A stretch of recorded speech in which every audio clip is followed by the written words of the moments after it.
Shalom Bapak Ibu yang diberkati Tuhan, senang saya bisa menjumpai dan menyapa Anda hari ini.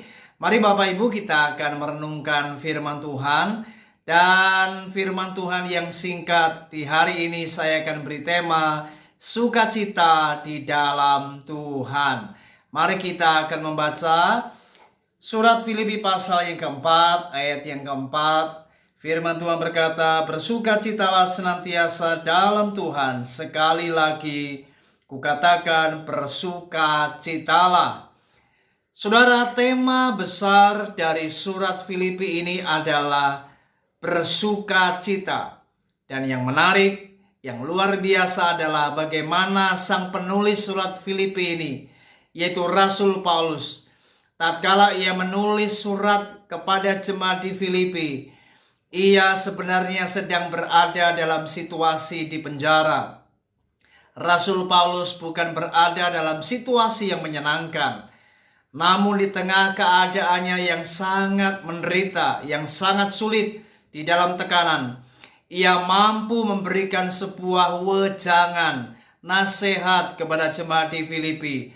Bahkan dirinya pun tetap bisa mengalami apa yang namanya sukacita dalam hidupnya. Ini sungguh luar biasa. Saudara, ada banyak orang seringkali berpikir bahwa ketika seseorang memiliki harta, maka materi kekayaan bisa mendatangkan apa yang namanya sukacita.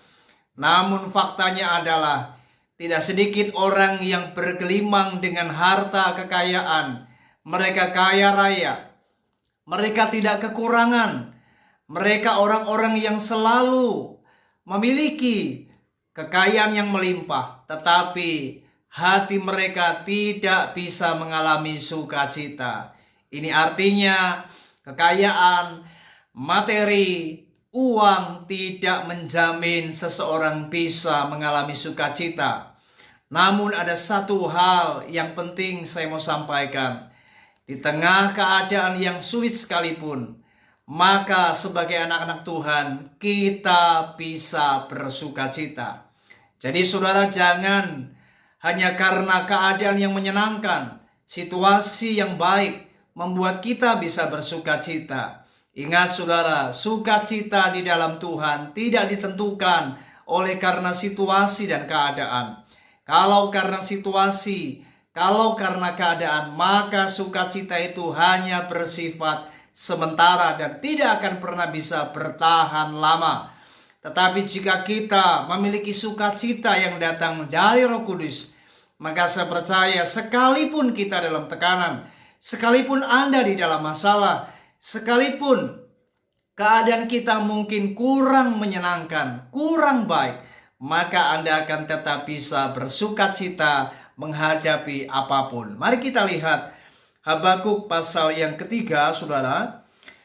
Habakuk pasal yang ketiga, di ayat yang ke-17, firman Tuhan berkata bagaimana Nabi Habakuk ini ketika ia mengalami keadaan-keadaan yang benar-benar tidak sesuai dengan harapannya. Mari kita lihat. Sekalipun pohon ara tidak berbunga, pohon anggur tidak berbuah, hasil pohon zaitun mengecewakan, sekalipun ladang-ladang tidak menghasilkan bahan makanan, kambing domba terhalau dari kurungan, dan tidak ada lembu sapi dalam kandang. Namun aku akan bersorak-sorak di dalam Tuhan, beria-ria di dalam Allah yang menyelamatkan aku. Allah Tuhanku itu kekuatanku. Ia membuat kakiku seperti kaki rusa. Ia membiarkan aku berjejak di bukit-bukitku. Luar biasa. Ternyata sekalipun keadaan yang dihadapi Nabi Habakuk adalah situasi dan keadaan yang tidak sama sekali menyenangkan, tidak ada yang bisa diharapkan, saudara, namun Nabi Habakuk tetap bisa bersukacita, bersorak-sorak di dalam Tuhan.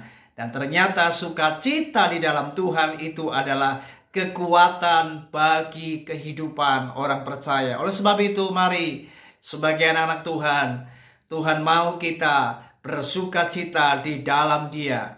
Mari jangan karena kondisi dan keadaan membuat kita tidak bisa bersuka cita. Tetapi percayalah, Roh Kudus yang ada di dalam hati kita, Roh Kudus yang akan membuat kita dapat bersuka cita sekalipun di tengah keadaan yang sulit, sekalipun di tengah masalah dan tantangan yang kita hadapi.